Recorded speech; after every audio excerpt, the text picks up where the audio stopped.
She's the better lover. I don't think that shit is fair, but she loving on me even when I'm not even aware. I could never understand it, I could never really care, but I really, really need it. I would die if she ain't there. No, I'm not the perfect nigga, but I'm realer than a lot.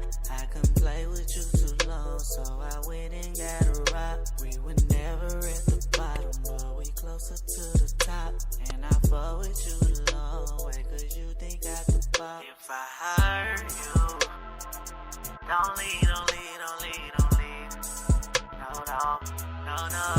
If I hurt you, no, no, no, no, no, no, no, no, no, no, no, no, don't you leave.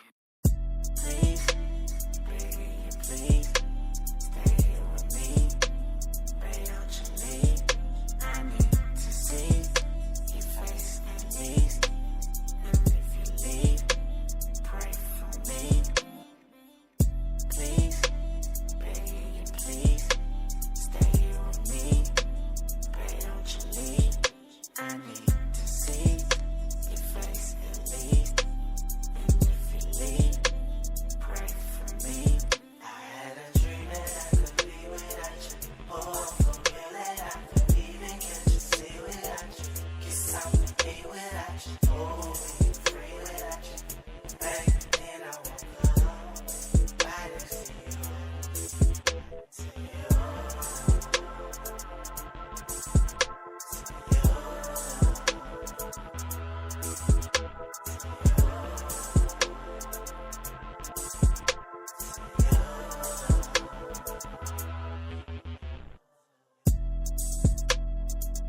Don't leave, don't leave, don't leave, don't leave. No, no, no, no. No, no, no, no, no, no. No, no, no, no, no, no, no. Don't you leave. Please, baby, please, stay here with me. Baby, don't you leave. I need to see your face at least. And if you leave, pray for me. Please, baby, please, stay here with me. Baby, don't you leave. I need to see your face at least. And if you leave, pray for me. I had a dream that I could be without you. Oh, for real that I could even catch you, see without you. Get something to eat without you. Oh, be free without you. Baby, then I woke up.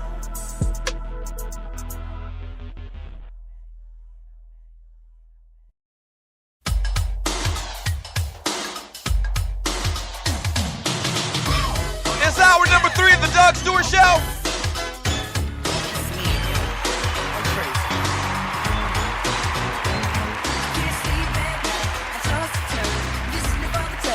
Yeah.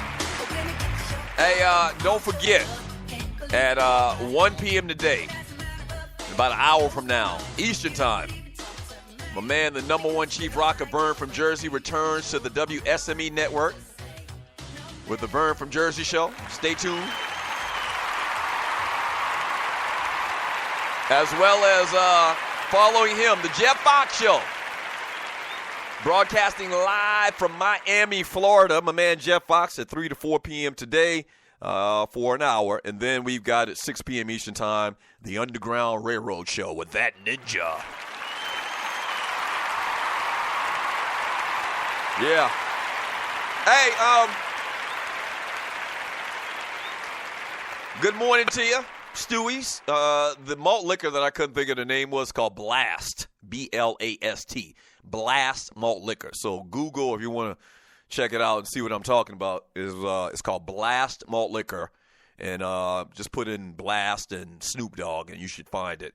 Have y'all heard about this, man? I'm sure you have. Ex-NFL star Aaron Hernandez, who was already serving a life sentence for a 2013 murder, was acquitted Friday in a 2012 double slaying prosecutors said was fueled by anger over a spilled drink.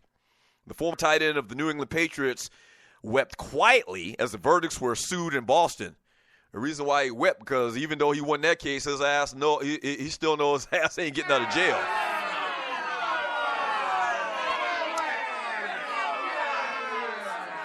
So even though he won, he still cried. A few moments later, he looked back at his fiancée and nodded somberly as relatives of the victim sobbed loudly. How can you still have a fiancé and your ass is in jail forever? I never understood that. The defense attorney hugged him. After 6 days of deliberations, the jury found Hernandez not guilty of first-degree murder in the killings of Daniel Abreu, and Safiro Furtado.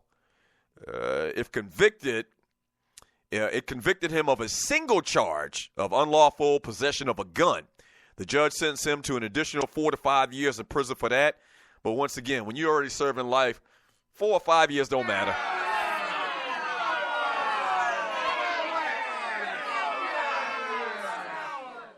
His attorney, Mr. Conley, said prosecutors and the families take solace in the fact that Hernandez is serving a life sentence in the 2013 killing of Odin Lloyd for the prosecution, a semi-professional football player who was dating the sister of Hernandez's fiancé.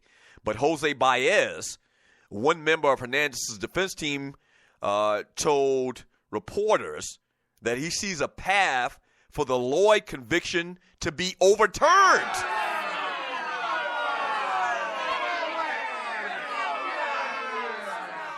He says, quote, "I wish he'd called me for the first trial," said Baez, who was not in the court Friday because of a back issue. "I think there are plenty of flaws in that first conviction, the Lloyd conviction. If they're exposed properly, he certainly can and should get a new trial."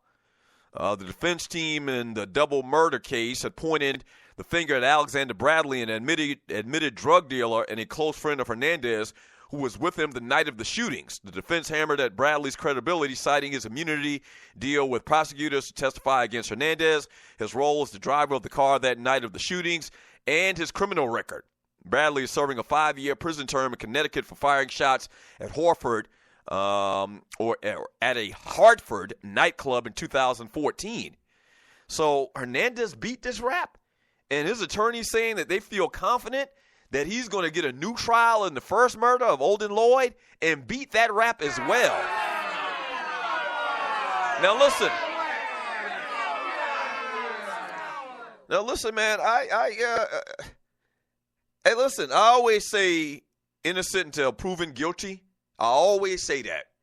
Now, to me, from what I heard and what I've read about this story and the circumstances, like, I think that this guy did it. I think Hernandez not only killed the Odin Lloyd guy, which he got convicted of, but based on the details I heard about this case, I would lean to believing that he did this as well. But we've seen crazier things happen. We have. I mean, you know, there's 3 sides to the story. One person's story, the other person's story, and the truth.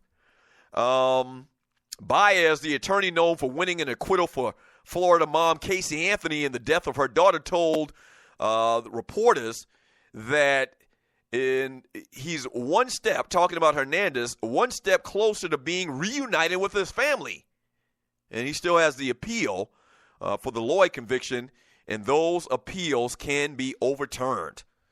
Wow. I mean, I never thought in a million years that there's a possibility that this joker might go free, but that's the way it's looking. He might go free. And also, man, prayers and condolences for Todd Heap's family. They poured in all through the NFL's hierarchy and its players as Todd Heap and his family on Saturday, a day after police said the former Pro Bowl tight end accidentally ran over his 3-year-old daughter with a truck, killing her.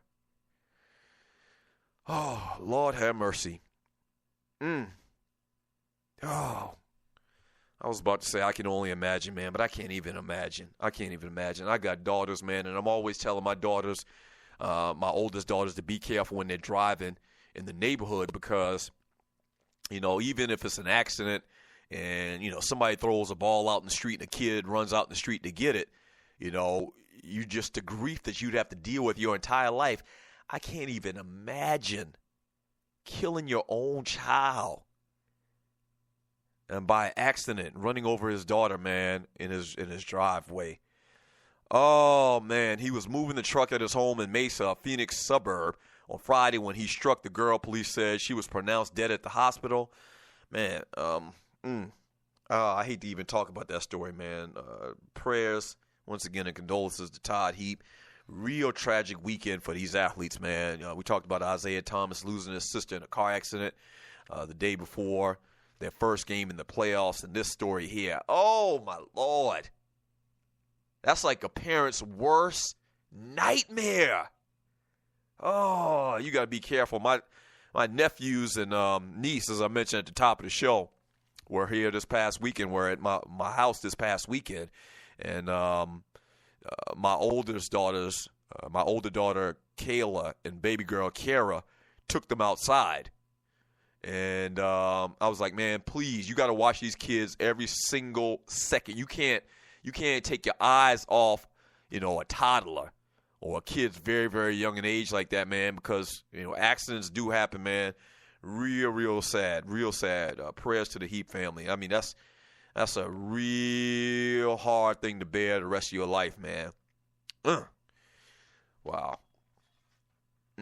Let me go ahead and read some of your messages in the chat room on Spreaker.com here on the Doug Stewart Show. From Loose Neck Side, I would be bitter too, Doug. It's obvious they blackballed the Stews. They all can eat a Dak.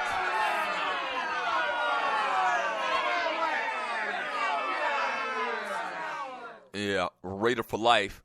He says I would not have gone either, Doug, and talking about the little party that they had this past weekend. Nah, I didn't even consider it. What I really was debating on is whether I just go ham and cuss out everybody.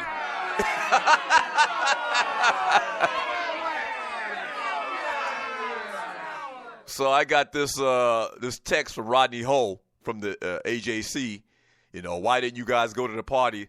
So I really debated for a couple of hours on my response to that.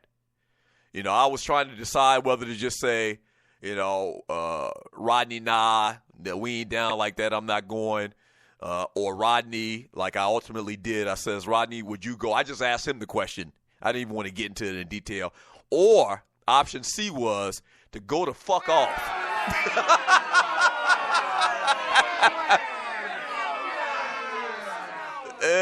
I decided, I really contemplated just going to fuck off.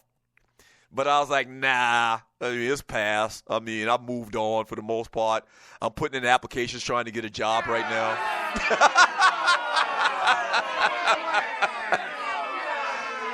It is what it is. Yeah. So I was like, nah. Boy, but I came real close. I came real close to calling Rodney Horns like, man, turn your tape recorder on.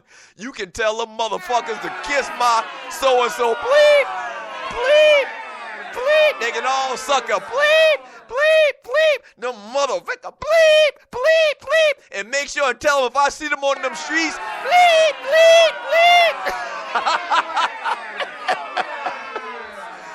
I'm like, nah, I'm too classy for that.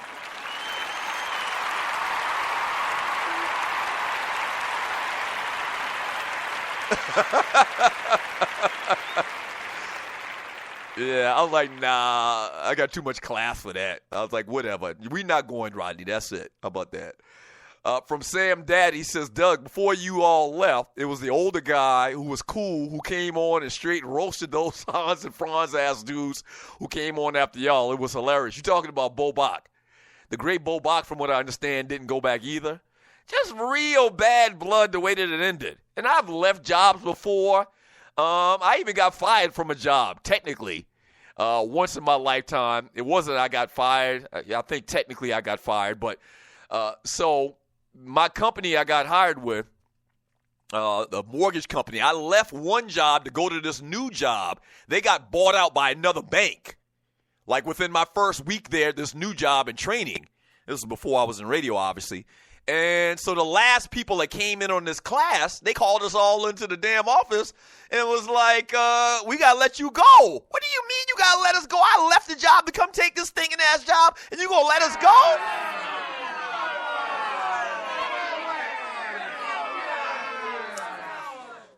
As bad as that was, I mean, no ill, resentment